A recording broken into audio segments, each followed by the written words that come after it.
तो अगला टॉपिक देखते हैं। आज क्या पढ़ेंगे?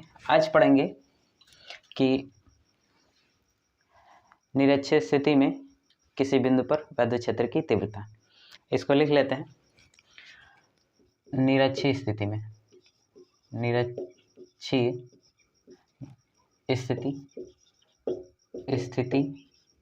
में किसी बिंदु पर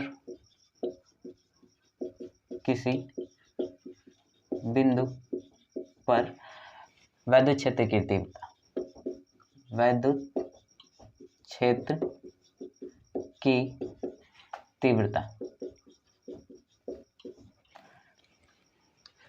ये है निरक्षीय स्थिति में किसी बिंदु पर विद्युत क्षेत्र की तीव्रता। इसको देखते हैं ये होता क्या है। तो यहाँ पर कोई वैद्युत द्विध्रुव मान लेते हैं। ये मान लेते हैं कि कोई वैद्युत द्विध्रुव है, ये बन गया वैद्युत द्विध्रुव। इनके बीच की दूरी कितनी है? तो बीच की दूरी को मैं मान ले रहा हूँ 2L। अब निरक्षीय स्थिति में हमें कोई बिंदु चाहिए, तो निरक्षीय स्थिति का मतलब होता है कि इसके लंबवत। तो यहाँ पर मान लेते हैं कि ये बिंदु है। इस बिंदु की दूरी कितनी है? तो इस बिंदु की दूरी मान ले रहा हूँ x। मध्य बिंदु से इसकी दूरी कितनी है? x। अब होगा क्या कि इसके कारण इस पर तीव्रता आएगी और इसके कारण भी इस पर तीव्रता आएगी। तो इसके कारण इस पर कितनी तीव्रता आएगी और इसके कारण इस पर कितनी तीव्रता आएगी, निकाल लेते हैं। तो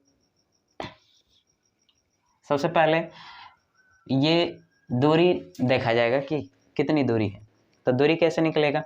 तो दूरी निकलेगा, ये टोटल दूरी कितनी है 2L और ये मध्य बिंदु पे है, तो ये दूरी कितनी हो जाएगी? ये दूरी हो जाएगी L। ठीक है, ये दूरी कितनी हो जाएगी? L और ये दूरी x है। ये दूरी कितनी होगी? L और ये दूरी x है। तो ये दूरी कितनी होगी? ये दूरी हम निकालेंगे पाइथागोरस प्रमेय से। ये दूरी L है, ये दूरी x है, तो ये कितना हो जाएगा? x square plus L square, ये रूट में हो जाएगा। जो ये दूरी होगी वही ये दूरी भी होगी, तो इसका भी मान कितना होगा? रूट में x square plus L square. ठीक है, इसके कारण तीव्रता जो होगी इससे दूर होगी, तो इसकी तीव्रता को दिखा दे रहा हूँ दूर इस तरीके से। और इसके कारण तीव्रता किधर होगी? तो इसके कारण तीव्रता इसकी ओर होगी, तो इसकी तीव्रता को दिखा दे रहा हूँ ऐसे, इस तरीके से। इसकी तीव्रता को E1 और इसकी तीव्रता को मान लेते हैं कि E2। समझ में आया? अब आगे देखते हैं। आगे होगा क्या कि इसके कारण कितनी तीव्रता आ रही है, निकाल लेते हैं। तो यहाँ पर लिखा जाएगा कि प्लस Q के कारण, इस बिंदु का नाम दे देते हैं, इस बिंदु का नाम है P। तो Q के कारण बिंदु P पर तीव्रता, तो ये तीव्रता होगी कितनी? फार्मूला हमारे पास है, फार्मूला है तीव्रता बराबर E बराबर 1/4 एप्सिलॉन नॉट Q/r²।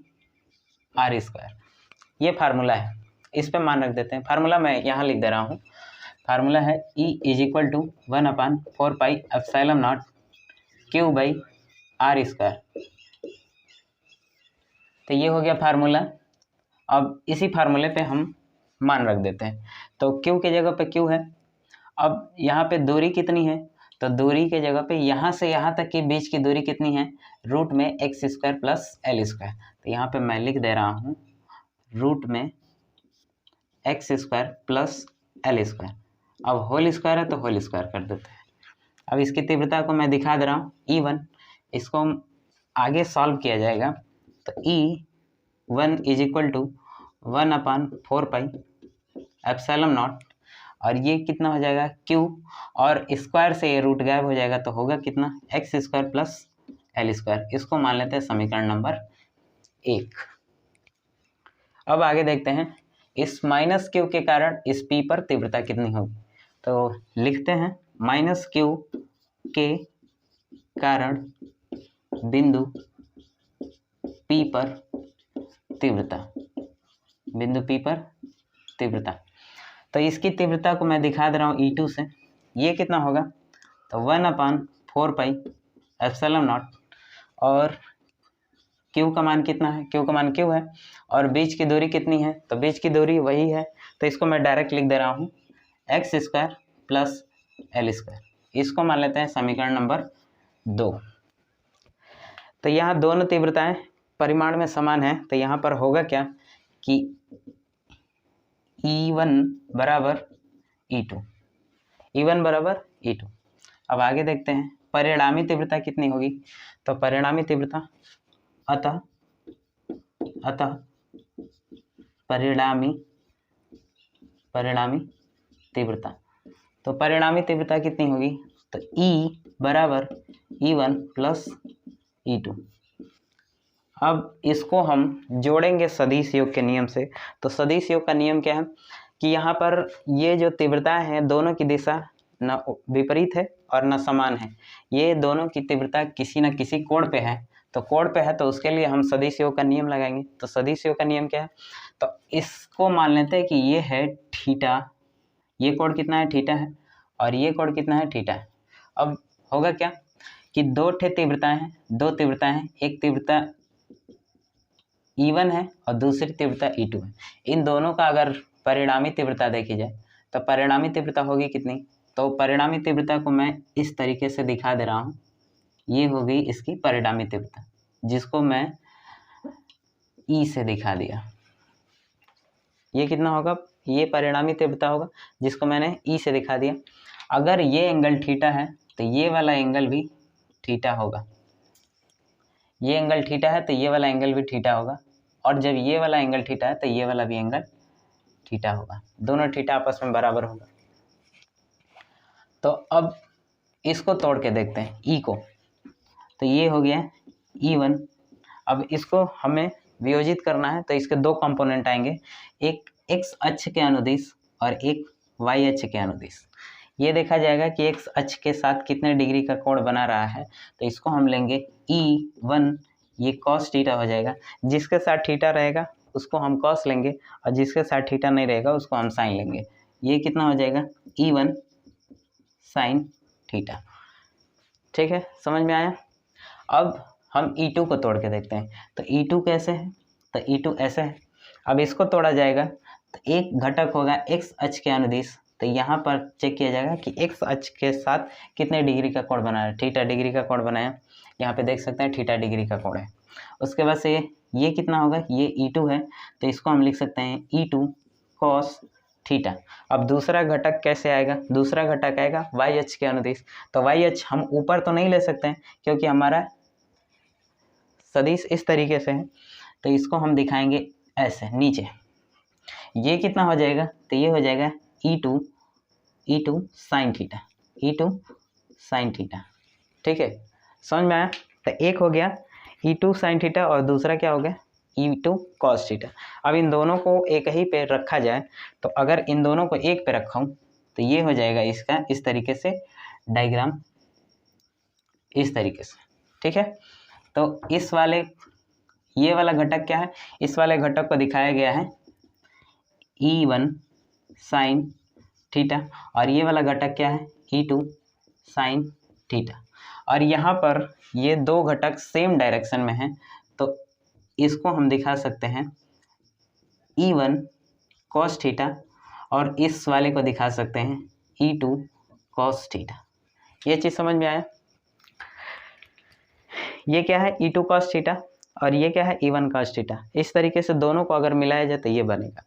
अब यहाँ पर आप देख सकते हैं कि दोनों तीव्रताएं परिमाण में क्या है, समान है। दोनों तीव्रताएं परिमाण में समान है, यानी कि जो इसकी वैल्यू है 1/4πε0 Q/x² + L², तो वही वैल्यू इसकी भी है।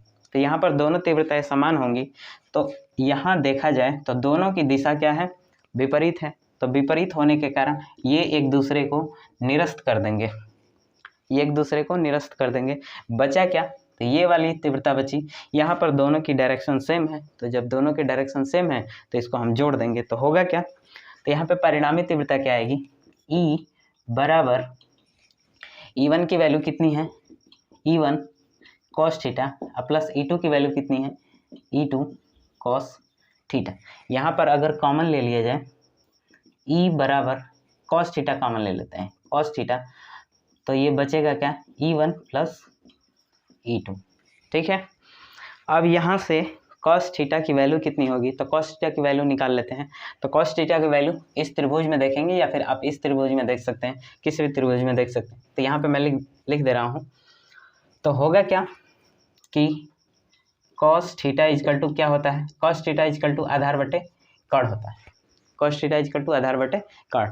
तो इसमें आधार देखा जाए तो कौन है, आधार है हमारा L है, और कर्ण कितना है, x square plus L square root में। तो cos theta is equal to आधार, आधार कितना है L, और कर्ण कितना है, तो रूट में x square plus L square. ठीक है, कॉस थीटा की वैल्यू कितनी आ गई, इतनी। अब ले जाकर मान यहाँ पे रख देंगे, तो मान क्या निकल के आएगा, E is equal to cos theta का मान कितना है, कॉस थीटा का मान है L इज इक्वल टू कितना हो जाएगा, तो रूट में x square plus L square, और ये हो गया E1 प्लस E2।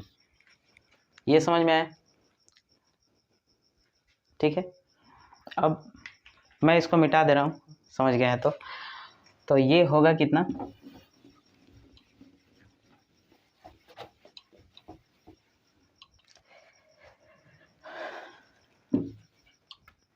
यहाँ पर देखते हैं। तो यहाँ पर E1 और E2 दोनों परिमाण में क्या है, समान है। तो इन दोनों को हम जोड़ देंगे तो होगा क्या, यहाँ पे मान रख देते हैं, दोनों का मान रख देते हैं। तो दोनों का मान होगा, तो E बराबर इसका और इसका मान कितना होगा, तो ये हो जाएगा L बाई रूट में x square plus L square. अब यहाँ पे E1 यहाँ पे E2 दोनों की वैल्यू सेम है, तो दोनों की वैल्यू सेम है, तो मैं डायरेक्ट लिख दे रहा हूँ। यहाँ पर होगा क्या, तो ये हो जाएगा, अगर इसको जोड़ा जाए, इसको किसको जोड़ा जाए, इसको और इसको जोड़ा जाए, तो ये एक है और ये एक है, एक और एक मिल के कितना हो जाएगा, 2 हो जाएगा। तो इसको मैं लिख दे रहा हूँ 1/4 pi epsilon not Q by, अब आर स्क्वायर कितना है, तो x square plus L square. ठीक है, ये समझ में आया। अब हम गुणा कर देते हैं सबका, तो गुणा करने पर मिलेगा क्या, तो E इज इक्वल टू ये हो जाएगा 2L बटे रूट में x square plus L square, और ये कितना हो जाएगा, तो Q बाई, इसको लिखते हैं 1/4 pi epsilon not Q by x square plus L square. ठीक है, इसको मैं ब्रैकेट में रख देता हूँ।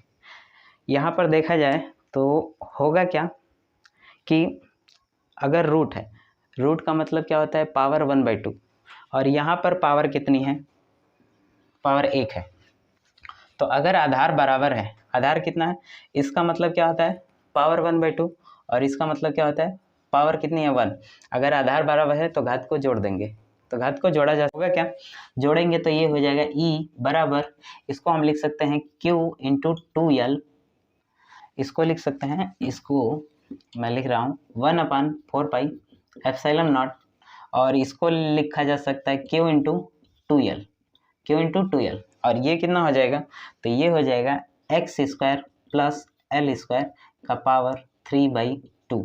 इसकी पावर आधा और इसकी पावर 1 जोड़ करके 1.5 हो जाएगा, 1.5 का मतलब कि 3/2।